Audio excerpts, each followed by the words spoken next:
Bonjour, bienvenue pour une nouvelle vidéo, j'espère que vous allez bien. Comme d'habitude, un petit pouce bleu, un petit commentaire, ça me ferait extrêmement plaisir. Zapping de tous les médias en une seule vidéo et des tweets. J'ai chopé un tweet, les gars, vous allez péter votre crâne. Ça concerne le streaming français, ça concerne un streamer pour être exact. Restez jusqu'au bout de la vidéo parce que vous n'allez pas le regretter. C'est parti. À force de l'avoir dépensé sans compter et en mettant la charge de l'emprunt, 65 milliards d'euros, cette année, 65 milliards d'euros sur les épaules ou la tête de nos enfants, de nos petits-enfants. Donc il faut faire attention. Néanmoins, il faut, comme le gouvernement a commencé de le faire timidement sur les agriculteurs, sur les pêcheurs, sur les aides-soignants, sur les transporteurs, il faut prendre des mesures ciblées. Et si ça continue... C'est fait. Et si ça continue, il faudra prendre des mesures plus générales de blocage des prix temporairement. Mais il faut aussi dire la vérité aux gens. On ne peut pas dépenser de l'argent qu'on n'a pas. Voilà. Intéressant ce moment, les amis. C'est exactement la proposition de la France Insoumise depuis le début de cette crise. Blocage des marges des raffineurs, le prix plafonné, intervention de l'État sur les prix. Pendant un mois, le gouvernement a refusé ça en disant que c'était du marxisme, de l'économie soviétique, de l'idéologie d'extrême gauche. Vous allez voir, les amis, les débats. Les débats vont commencer à fuser sur BFM TV, LCI, CNews. Crise énergétique, faut-il plafonner les prix?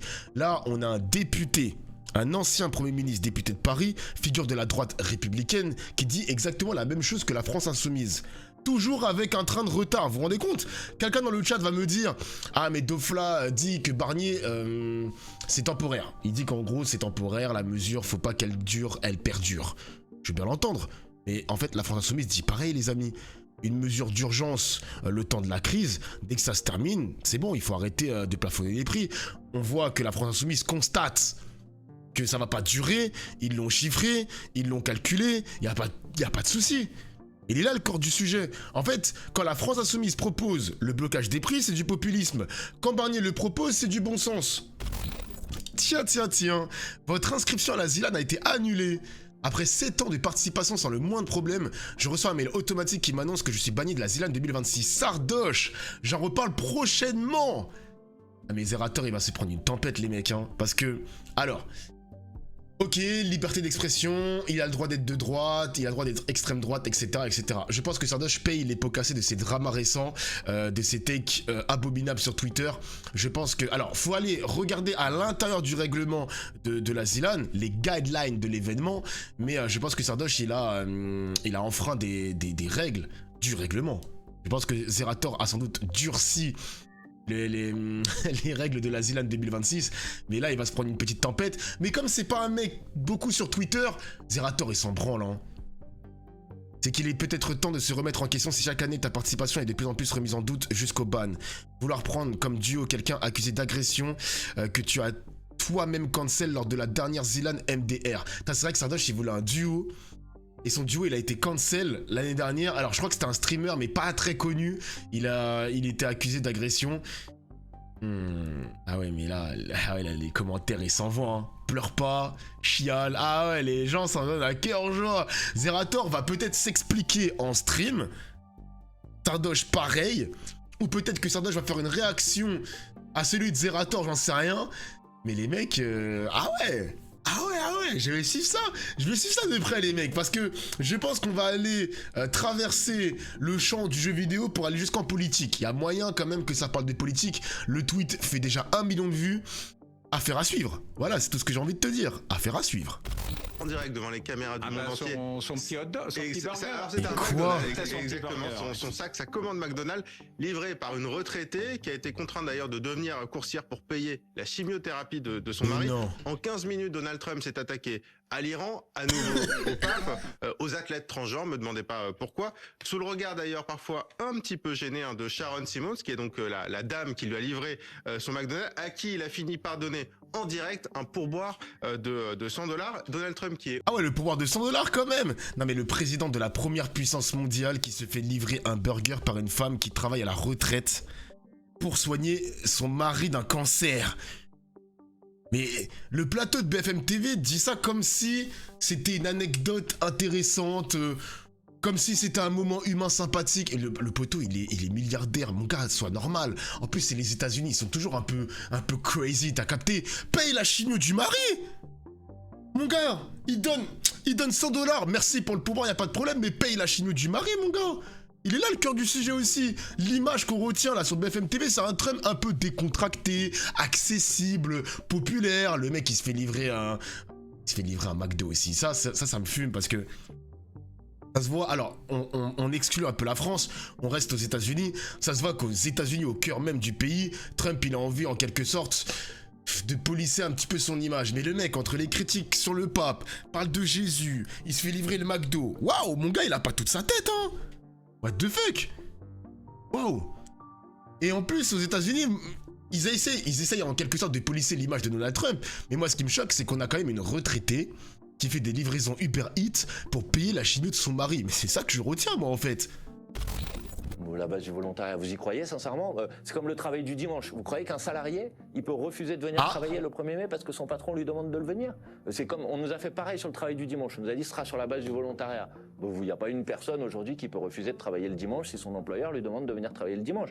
Ah, j'en ai marre de ces débats, les mecs, sur le volontariat, nanani, ça n'existe pas, ça n'existe pas. Franchement, le volontariat, il n'y a que les gens qui connaissent rien au monde de l'entreprise qui peuvent croire que les salariés peuvent choisir les jours où ils peuvent venir travailler ou pas. Après, on nous a dit c'est pour qu'ils soient payés double. C'est pas du tout ce qui était prévu dans la loi. Aujourd'hui, le 1er mai, il est payé le 1er mai aujourd'hui. Si vous faites venir un travailleur le 1er mai et que vous le payez avec son salaire, il n'est pas payé double. Hein. Il est déjà payé aujourd'hui le 1er mai. Quand vous travaillez pas le 1er mai, vous êtes déjà payé. Donc franchement, la vérité, c'est que M. Attal a essayé de passer en force en faisant une motion de rejet pour empêcher l'Assemblée nationale de débattre de ce sujet. Ils sont mis à dos l'ensemble des organisations syndicales et M. Lecornu a reculé. Et je trouve que c'est une bonne chose qu'il ait reculé. C'est la preuve que la lutte, ça paye, les chaussures, hein. que le rapport de force, ça paye. Et j'espère que ça sera le cas demain de nouvelles victoires, pas uniquement sur le 1er mai, mais aussi sur les salaires, sur les prix, et qu'il faut se mobiliser pour contraindre le gouvernement à bouger. Tu as raison, mon gars, tu as raison. Il a sorti un truc que personne n'a dit clairement sur les plateaux télé. Aujourd'hui, le 1er mai, tu vas pas entendre ça sur BFM TV, hein, mais aujourd'hui, le 1er mai, vous êtes déjà payé, même si vous travaillez pas. Donc quand Attal dit on va vous payer double, c'est faux. Vous êtes déjà payé de base.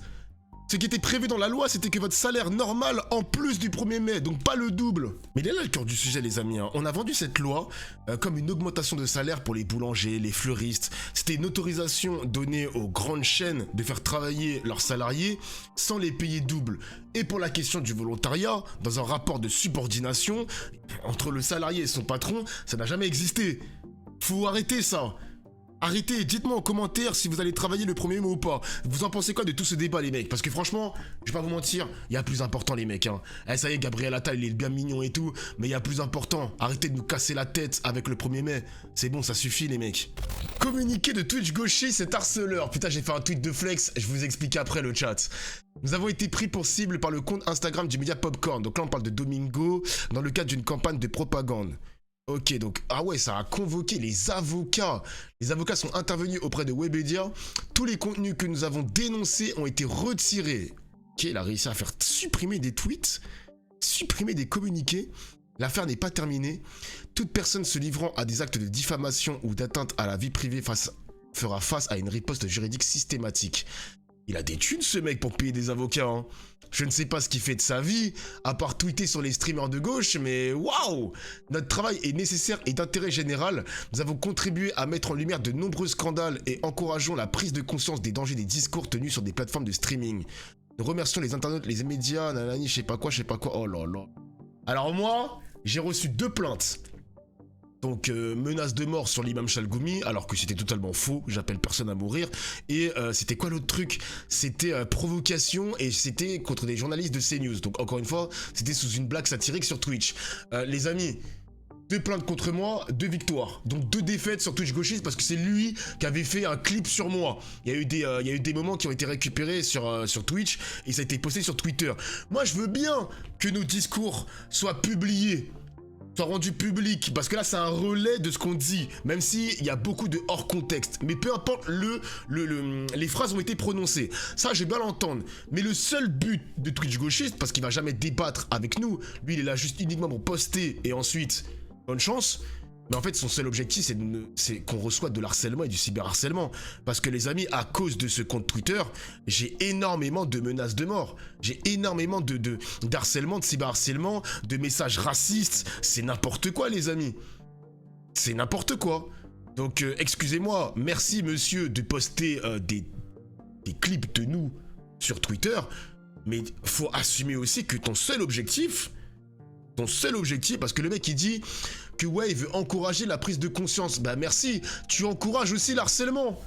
Tu encourages aussi les insultes, parce que vous regardez sur le compte Twitter de Twitch Gauchiste, il n'y a que des insultes. Quel est l'intérêt? Et en plus, c'est même pas modéré. À force d'avoir un compte Twitter qui relaie, tu vois, si c'était pas Elon Musk qui avait racheté la plateforme, si c'était encore sous l'époque d'avant Elon Musk, mais ce compte Twitter aurait déjà été supprimé. Parce que c'est la place, l'agora, la place publique à tous les racistes islamophobes de France. Ça aurait déjà pu exister ce compte Twitter. Et puis, quand on l'entend, on voit que il fait sa propre com, en fait. C'est jamais les gens autour de lui qui vont diffuser le vrai message. Il a son téléphone. LCI a pu joindre Trump au téléphone exclusif. Oh, le flex de fou. Le bandeau. Non, mais c'est une blague. C'est son téléphone personnel qu'il a depuis des années, en fait. Donc, c'est toujours ce même numéro sur lequel les journalistes peuvent le joindre.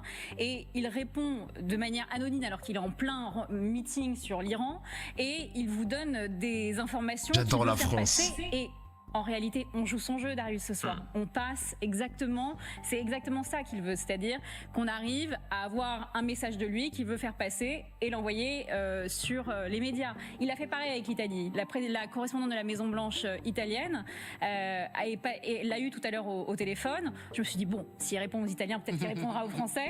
Mais elle est accréditée à la Maison Blanche, donc c'est un numéro américain. Et quand je me suis dit, bon, il a un message aussi à faire passer à Giorgia Meloni, certainement il a un message à faire passer. Ah mais je trouve ça dingue, c'est vraiment du spectacle. Hein. La journaliste elle admet en direct qu'elle est un outil de communication pour Trump. Des grands sourires en plateau alors qu'on a un mec qui fait un blocus illégal à l'extérieur du détroit d'Ormuz. Tout va bien. Est-ce que vous auriez le même sourire?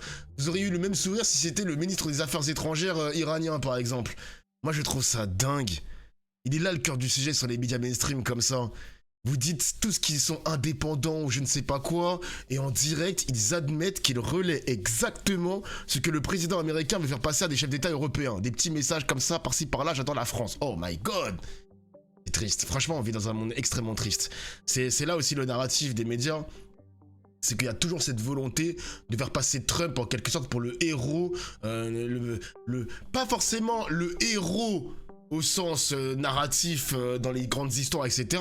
Mais pour une bonne personne. Juste une personne bien, pas méchant, pas foncièrement méchant, comme le veut la tradition des médias sur les pays comme l'Iran, par exemple. Mais je trouve ça triste. Pour moi, c'est pas du journalisme, c'est en quelque sorte de la diplomatie privée. Là, le mec, il a le numéro de téléphone, journaliste, exclusivité, nanani, je sais pas quoi. Oh, la qualité du débat, la qualité du journalisme, c'est affligeant. Mais bon, c'est mon avis les mecs. Peut-être que je suis vieux jeu. Dites-moi en commentaire, hein. Peut-être que je suis aigri. Je ne sais pas. Elle a fait le boulot. Et hier, le peuple a gagné. Le peuple a gagné. C'est-à-dire qu'il y a 8 Français sur 10 qui ne voulaient pas en entendre parler. Il y a eu 1 an de campagne qui a commencé ici. Le jour où vous m'avez appelé, j'avais fait un tweet. Il y avait 500 000 personnes qui avaient réagi. Et puis tout à coup, il y a eu les motards en colère, les manifs, les trucs. On a embarqué le pays. Et qu'est-ce que ça veut dire? Ça veut dire que le peuple peut gagner. Le peuple peut gagner. Ça veut dire qu'il y a une bascule qui a eu lieu hier. Ça veut dire que si la société se prend en main, on arrive à embarquer les politiques. La preuve, c'est hier. On a gagné. Les ZFE ne vireront pas les pauvres des villes. Tout à coup, les riches dans les villes n'auront pas un air plus pur parce qu'ils auront viré les pauvres. Le tri humain n'aura pas lieu. Ouais, c'est fort ce qu'il dit quand même. Mais après, c'est mot pour mot ce que la France Insoumise dit depuis des années sur la conflictualité des idées. Hein. Mélenchon l'avait théorisé et tous les politiques sont en mode non, faut pas faire ça, ne faites pas ça. Mélenchon dit exactement ça. La victoire politique, ça se construit pas dans les urnes seules, elle se construit aussi dans la rue, dans le rapport de force, dans la mobilisation citoyenne. C'est exactement ce qu'il décrit le monsieur. Peut-être que c'est news. N'apprécie pas trop, hein. Je ne sais pas ce qu'en pensent les chroniqueurs, moi j'aimerais bien le savoir. C'est un auteur sur CNews qui le prouve en direct, avec une victoire concrète, donc les députés actent la suppression des ZFE, donc les zones, tu sais c'est les zones où t'as pas le droit de polluer, etc. Après quelqu'un va me dire, ouais mais Dofla, c'est pas la France Insoumise qui a gagné ça, etc. Bah en fait, c'est exactement ça, c'est pas la France Insoumise qui l'a gagné, c'est le peuple. Parce qu'il a créé un rapport de force. C'est Mélenchon qui l'explique. C'est l'argument de la France Insoumise. Ses adversaires appellent ça du populisme. Bah non, en fait, il est là le cœur du sujet. Le mec valide en quelque sorte la méthode de la France insoumise. Le peuple français qui s'est battu pour la suppression des ZFE valide en quelque sorte la méthode LFI. Concluons avec un tweet de Monsieur Propagande Caroline Yadan qui souhaite faire adopter une loi visant à réprimer l'apologie de la destruction, de la négation d'un État, n'a pas hésité fin 2024 à poser fièrement devant une carte d'Israël incluant l'ensemble de la Palestine et le plateau du Golan syrien. What? Mais même jusqu'à là, tout va bien. Moi, je me rappelle, ils avaient fait plein de débats contre Emma Hassan, CNews, BFM TV, où il y avait le logo. Rappelez-vous le petit pins qu'on affichait ici, où il y avait toute la Palestine, avec l'expression de la rivière jusqu'à la mer, jusqu'au Jourdain. Excusez-moi, je connais pas toute l'expression, mais dites-le moi en commentaire. Bref, ils avaient cassé la tête à la plupart des députés de gauche. Mais quand c'est... Ouais, mais comme d'habitude, hein, quand c'est Caroline Yadan, il n'y aura rien. Évidemment, ça fera l'objet d'aucun débat en plateau. Et oui, ça commence à être chaud tout ça. Hein. Mais je pense que la loi Yadan ne va pas passer, les mecs. Hein. Elle ne passera pas, cette loi. D'ailleurs, j'ai vu que Caroline Yadan a quand même pris le temps. Écoutez-moi bien, les mecs. Elle a pris le temps de faire un thread Twitter où elle a débunké toutes les fake news. Meuf, arrête, perds pas ton temps. Ta loi ne passera pas. Arrête de gaspiller ta salive. C'est bon, c'est fini. Arrête, abandonne. C'est un truc de fou, ça, quand même.